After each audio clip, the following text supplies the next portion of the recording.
არასოდეს თქვა უარი სლაიდ კარადის გაკეთებაზე. ამოღება ამ შემთხვევაში ხდება მარტივად, იმიტომ რომ დაფიქსირებული არა მაქვს. ნახე. ამას რომ დავარეგულირებთ, აქედან ხდება რეგულირება. მე ახლიდან ვაჩვენოთ აი ამ ბოლტს გადავქაჩავთ 10-იანი კრუჩით ძლიერად. ეს არის ამის კონტროლი.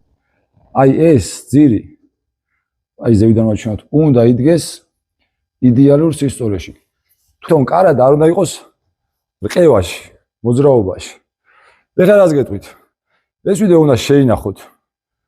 იმიტომ რომ რა იცი როდის დაგჭირდეს, როდის აირიოს შენი კარადის კარებები და რო აირევა კარადის კარებები, ამოიღებთ ესე როგორც მიგასწავლეთ, ანუ ამას ჩამოკაჩავთ. ამოხდება რელსიდან და რეგულირებთ, შეასწორებთ, ან სულაც მოხსნით და ახას დააყენეთ და უკვე გამართულად იმუშავებს რა.